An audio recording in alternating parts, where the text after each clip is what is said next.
We are currently at the local government headquarters, Ughelli North local government area of Delta State.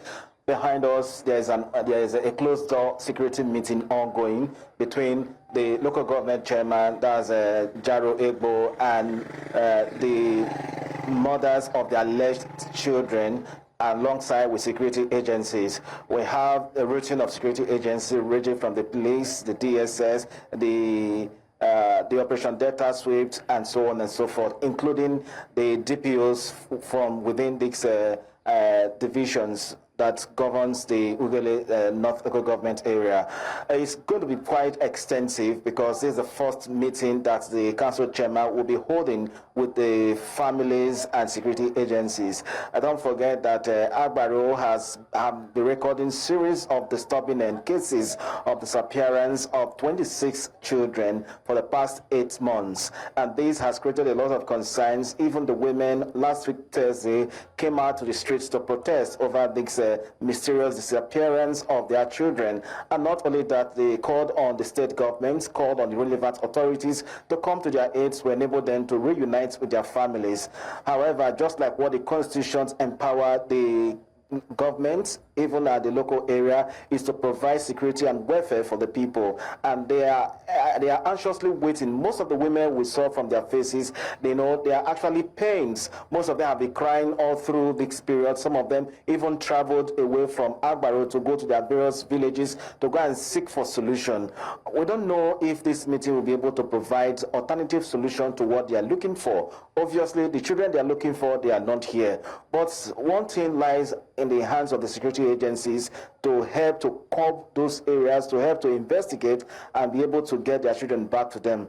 One thing that women will be looking forward to hear from this meeting is the assurance, once again, that their children will be found and they are going to reunite with their family members. And of course, they are going to ensure that such issues happening within Agbarho and environs does not repeat itself again. Another great concern is that what is the mystery behind the disappearances of these children? Now, the age bracket is between 3 to 10 years. What could serve as, what could be responsible? What purposes are these so-called people involved in stealing these children? What is their mission? Of course, no one has been able to provide us these answers. But we look forward to get more of these so that we'll be able to update you and our audience about the developing stories in Agbarho and Ughelli North precisely. So, Austin, I'm sure that I speak for a lot of people when I ask, is this not a case of negligence? 26 children have been missing in the last 8 months or thereabout, and nothing has been done. When we talk about underserved communities, I do not think that it should affect the security of these lives as well. These are children between 4 to 10 years old, and clearly it is the same pattern. So there's probably a reason to it, probably rituals, child trafficking. There's so many possibilities. Why has this not been escalated? I know that a man did mention that he spent hundreds of thousands allegedly trying to look for his child. Another family has lost about 2 of their kids. What is the police doing about it? Why has the issue not been escalated? Why does it seem like it's nothing?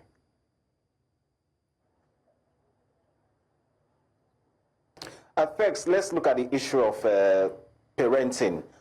From the people we interviewed, they talked about that a case, for instance, is that of the 6-year-old boy, Eriga, who came back from school, and after eating his lunch, he just went out to go and play with his peers. Of course, Agbarho is an agrarian community.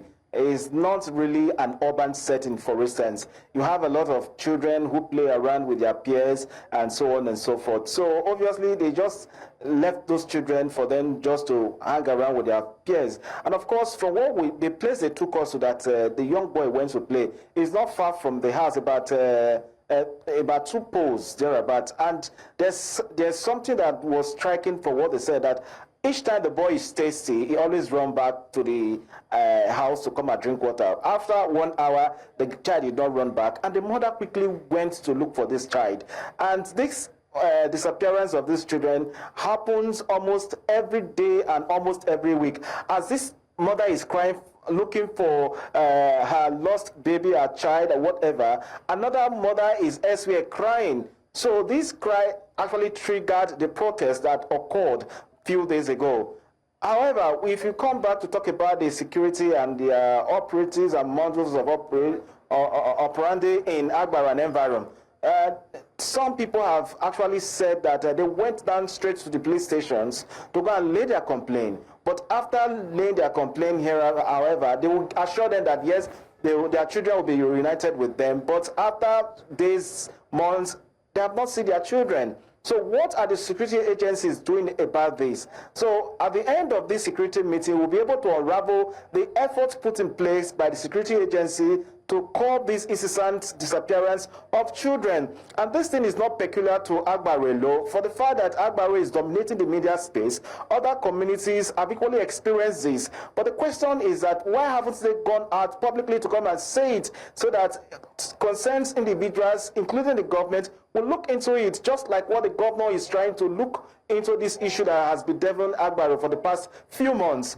So it's obvious that everyone must speak out, and not only that, everyone must be security conscious about what is happening within his area and his locality. It's a big concern to all Nigerians, because 26 children cannot just be mixing without one asking questions about them. They are not animals. They are human beings. Of course, among them we have official leaders, among them we have official presidents, among them we have those who will take over matter of leadership, and among them probably we have a journalist who will speak truth to power, just like what we are doing, fearless reporting. Okay. All right, Austin Azu, thank you so much for giving us the updates, and definitely we're going to hear what they have to say about it and what the outcome of this meeting would be eventually. Thank you for joining us.